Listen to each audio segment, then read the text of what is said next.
Hello and welcome again to another Perspectives. And for this one, I would like to talk about a subject which was under discussion just the other day in a recorded discussion with the Quartet group. And the question was, what would be the implications for the extension of the human lifespan, human longevity? For example, if the human being lived to 150 years or 160 years through new technologies that are being developed now, what would be the aspects of this? And the discussion did talk about the benefits of having people living longer, of course, the wisdom that older people can bring to society, just the general benefits of living longer. And my take was slightly different. My perspective was based around the question of this being a material question. And I would like to explain my understanding and ideas again here. For me, it's a bit of a paradoxical question to be discussing, the longevity of human lifespan, especially in the current times when we can say that there are currently counter forces working against human evolution, and there are many aspects in society at the moment which are looking more towards the lessening of the human lifespan and the decrease of population upon the planet. So why would there be a great degree of research and technological investment into extending the lifespan of the human being? But really, I would say that my answer and my perspective is based according to the current conditions upon the planet and the current conditions of our human life experience. And so that question about the human longevity falls into a materialistic perspective, because a lot of the scientists working on human lifespan, extension of lifespan, we have the well-known names such as Ray Kurzweil in the US, in the UK, Aubrey de Grey, and a lot of the scientists working in the tech companies developing the medical treatments for this, they're all materialists. And some of them, like the names I've just mentioned, are out and out transhumanists. And this question is looking at the human lifespan from a material angle. And again, there's the danger of extending the human lifespan for the aim of ultimately reaching a point of transhumanism where the machine and the human being will merge. And again, the speeches given by the Israeli historian Yuval Harari talks about in the very near future humans will be hackable machines, bio machines that are hackable, and you'll be able to be meddled with, intervened with, and your human behavior, in a sense, influenced at the very least, or programmed. So why would the same tech companies be looking towards extending the human lifespan, and other tech companies will be able to hack the human being? So again, all these technologies and all these perspectives are very much materialistic. And why? And my understanding is that these scientists and technologists working on this question are based upon the fear of death. And our societies have conditioned the human being right from the very beginning to be afraid of death. And because the human being is programmed and conditioned to see death as a finality, the end, that's it. And furthermore, that the human life experience is a one-off.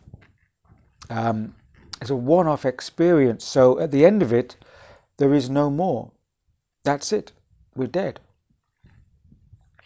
And yet that is the very opposite to my understanding, that the human being is a spiritual,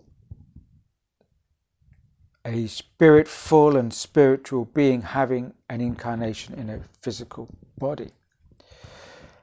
And just as nature goes through the cycles of birth and death, just as the summer seeds through autumn and then winter, they decay, they fall into the earth, and then they are rejuvenated to blossom again in the next spring. That recycling of nature is necessary to rejuvenate the seeds of life of nature. And so too would I say that this incarnation to a physical body, and after a natural lifespan according to the conditions on the earth at this moment, which is a natural lifespan of around, let's say, 80 to 90 years old, then the spirit can be released from the body, can go back into the spirit realms, can gain the understanding from the life experience, and at some point may wish to return to a physical life incarnation to build upon and develop those experiences. It's a rejuvenation of the spirit. But to be retained or contained within a physical vehicle and not being able to have that release and rejuvenation, well, that can be a material entrapment. Why would there be a necessity for a material entrapment? Perhaps to keep the human spirit longer in the material domain. Perhaps to keep it even further in a material entrapment through transhumanism. Another question to ask is access to these medical treatments of longevity. As we know, medical treatments are generally, especially specialized medical treatments, not the ones of emergency treatments, but specialized, come at a price, come at a cost, and people have to pay for those medical treatments. So again, who will have access to this? Most likely will have money. Be those people who are wealthy and those elites who have the money and resources to pay for future lifespan. Because for sure, if these pharmotech companies are able to develop a medical treatment or intervention for extending lifespan, it won't be cheap. And already we have an elite celebrity level of these people trying to do everything they can to stay young.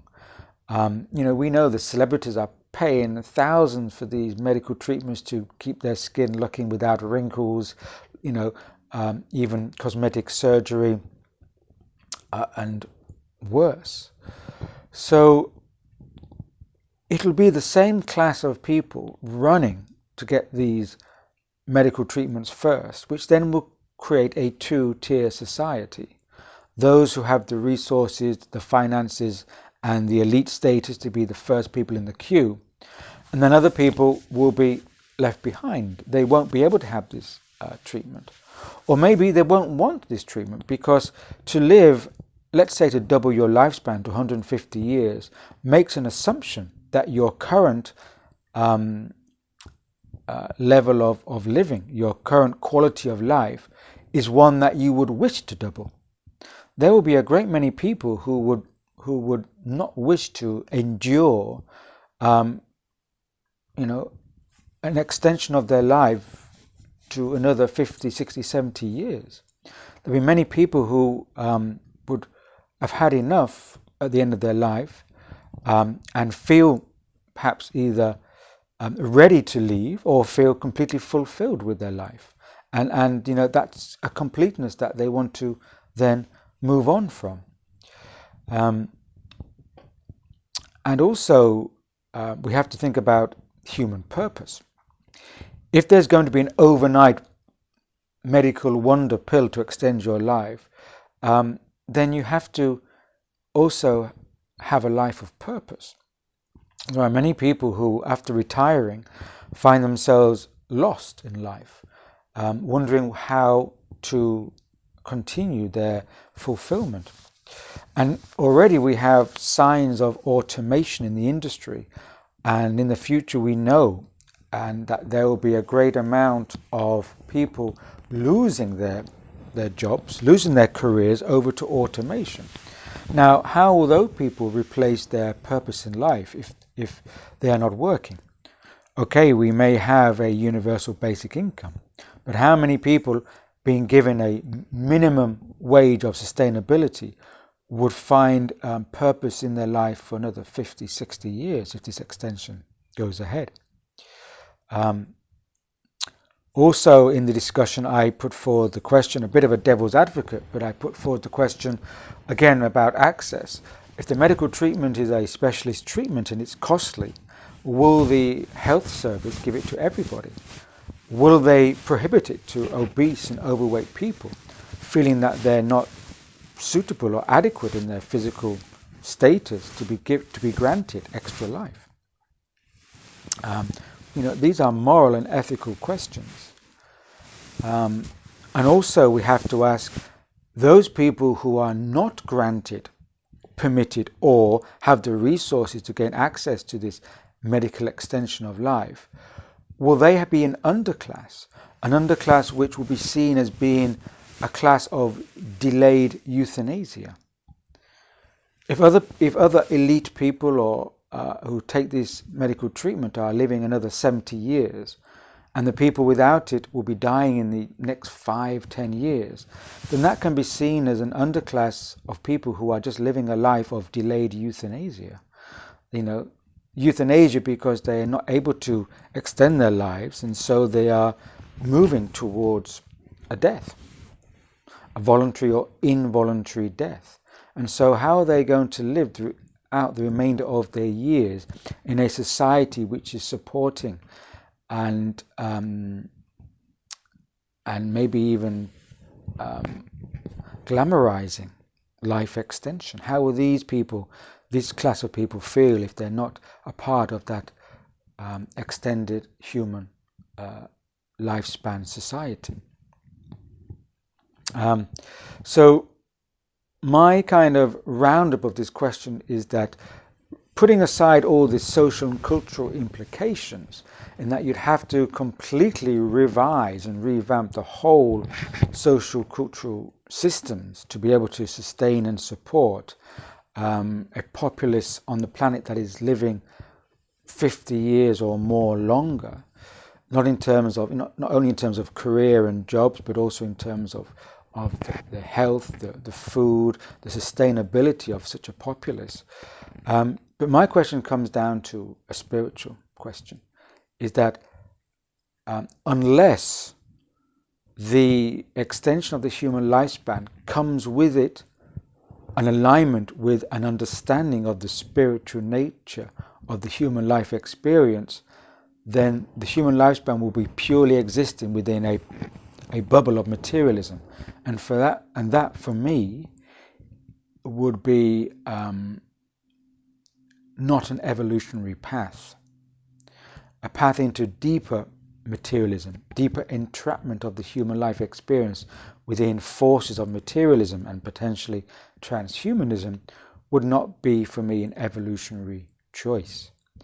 If there is to be an extension of the human lifespan, it must come alongside a recognition, acknowledgement, and understanding that the human life experience is a spiritual life experience, and that we come into the physical body as an incarnation for a temporary time upon the physical plane, and then we at that end of that chosen time or natural lifespan, the human spirit or the spirit will leave the human vehicle and rejoin the spiritual realms. And so the human lifespan is a transitory experience, and death is a transition, and death is not final, and therefore we should not fear death, and human society should not put such a conditioning as on a finality of death, so that we fear death, because otherwise the extended human lifespan would just be a reaction to the fear of death. And that is a material question, and therefore not a genuine one. And to have life extension under this material paradigm is not a genuine developmental path for humanity, in my perspective. So those were my points that I brought out, and I thought I would repeat and share those points here through this video of my perspectives. Thank you for listening thus far.